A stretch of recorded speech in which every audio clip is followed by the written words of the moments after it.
भगवते वासुदेवाय। भक्तों, आगे की कथा में हम आपको स्वयंभू मनु के कन्या वंशों का वर्णन करने जा रहे हैं। मैत्रेय जी ने कहा, हे विदुर, अब मैं आपके समक्ष सृष्टि को बढ़ाने वाली स्वयंभू मनु के कन्या वंशों का वर्णन सुना रहा हूं, जिसे ध्यान से सुनो। शत्रुपा के गर्भ से मनु के प्रियवत एवं उत्तानपाद 2 पुत्र तथा आकृति, देवहूति एवं प्रसूति नामक 3 पुत्रियां हुई। मनु ने आकृति का रुचि प्रजापति के साथ इस शर्त पर विवाह कर दिया कि इस कन्या के जो प्रथम पुत्र होगा उसको मैं ले लूंगा। रुचि प्रजापति ने आकृति से एक जोड़ा उत्पन्न किया। उनमें जो पुरुष थे वे यज्ञ रूपधारी भगवान विष्णु थे। इसी से उनका नाम भी यज्ञ ही पड़ा तथा कन्या का नाम दक्षिणा थी। वचन के मुताबिक मनु जी पुत्र को अपने घर ले गए और दक्षिणा रुचि ऋषि के घर पढ़ने लगी। जब दक्षिणा विवाह योग्य हुई तो यज्ञ भगवान ने ही उनके साथ विवाह कर लिया। तत्पश्चात यज्ञ भगवान ने दक्षिणा रानी से तोष, प्रतोष, भद्र, शांति, बृहस्पति, इध्म, कवि, विभु, स्वनः, सुदेव, रोचन आदि 12 पुत्र उत्पन्न किए। यह सब दूषित नाम काले देवता हुए। मरीचि आदि सप्त ऋषि हुए और यज्ञ भगवान देवताओं के स्वामी इंद्र हुए। मनु ने प्रसूति नाम की कन्या दक्ष प्रजापति को दी, जिसके वंश से तीनों लोक भर गए। देवहूति नाम की कन्या जो मरीचि से ब्याही गई थी, उनके 2 पुत्र हुए, कश्यप एवं पूर्णिमान। पूर्णिमान के विरज एवं विश्वंग 2 पुत्र तथा एक कन्या देवकुल्या हुई। यही कन्या दूसरे जन्म में देवंगा बनी। यही कन्या दूसरे जन्म में देवगंगा बनी। अत्रि अनसुईया के दत्तात्रेय, दुर्वासा और चंद्रमा 3 पुत्र हुए। ब्रह्मा से सृष्टि की आज्ञा मिलने पर अत्रि अनसुईया ऋक्ष पर्वत पर तप करने गए। तब उनके तप से प्रसन्न होकर ब्रह्मा, विष्णु और शिव तीनों ही देव उनके पास आए और उन्होंने स्वयं अत्रि के घर जन्म लेने का वरदान दिया। कुछ समय बीतने पर अनसुईया से ब्रह्मा के अंश से चंद्रमा, विष्णु के अंश से दत्तात्रेय तथा शिव के अंश से दुर्वासा उत्पन्न हुए। हे विदुर, मनु की कन्या प्रसूति से दक्ष प्रजापति ने 16 कन्याएं उत्पन्न की, जिनमें से 13 तो धर्म को विवाह दी और एक अग्नि को, एक पितरों को और एक शिव जी को विवाह दी। श्रद्धा, मैत्री, शांति, पुष्टि, उन्नति, बुद्धि, मेधा, तितिक्षा और मूर्ति धर्म की स्त्री हुई। धर्म की पत्नी श्रद्धा से शुभ उत्पन्न हुआ। मैत्री के प्रसाद, दया के अभय, शांति के सुख, सृष्टि के मुद, पुष्टि के गर्व, क्रिया के योग, उन्नति के दर्प और बुद्धि के अर्थ नामक पुत्र उत्पन्न हुए। उत्पत्ति रूप मूर्ति में नर और नारायण नाम के सूत उत्पन्न हुए। ये नर नारायण विष्णु के अवतार थे। कुछ समय के बाद प्रभु नर नारायण गंधमादन पर्वत पर चले गए और वहीं द्वापर में अर्जुन तथा कृष्ण बने। अग्नि की स्वाहा पत्नी से पावक, पौमान और सूची नामक 3 पुत्र उत्पन्न हुए। यह तीनों के 15-15 पुत्र हुए। इन सभी पिता पुत्रों ने मिलकर 49 अग्नि प्रकट की, जो यज्ञ आदि में यज्ञ कुंड में प्रकट हुआ करते हैं। दक्ष पुत्री स्वाधा भी अग्नि की ही पुत्रियां थीं, जिनका वश नहीं चल सका, और सती ने युवावस्था में ही अपने प्राण त्याग दिए थे।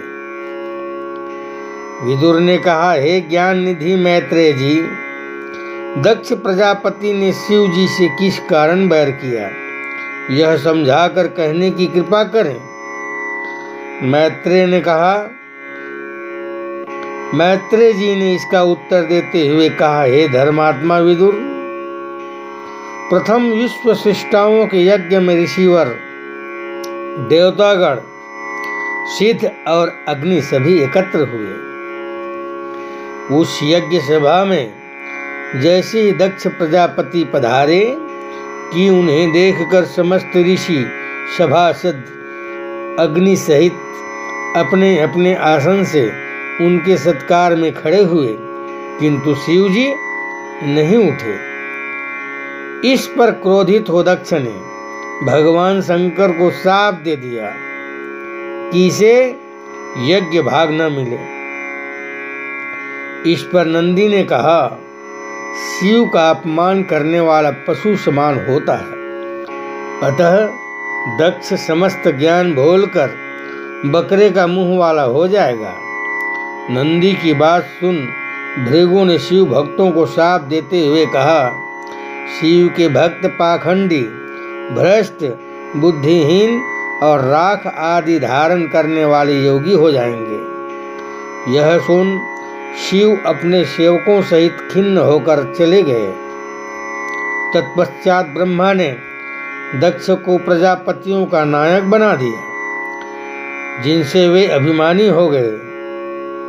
एक बार उन्होंने स्वयं यज्ञ किया और उस यज्ञ में शिव जी को अपमानित करने हेतु आमंत्रित नहीं किए।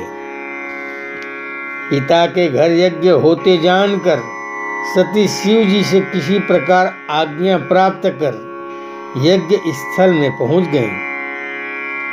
यज्ञशाला में पहुंचने पर दक्ष ने उनका कोई सम्मान नहीं किया। उन्हें यह देखकर भारी दुख हुआ कि यज्ञ में शिव को स्थान ही नहीं दिया गया था। यह देखते हुए सती ने अपने शरीर में क्रोधाग्नि प्रकट कर भस्म हो गई। यह देख शिव गणों ने यज्ञ पर धावा बोल दिया, किंतु भृगु ने रीभ नामक हजारों देवता को प्रकट कर शिव गणों को मार मार कर भगा दिया।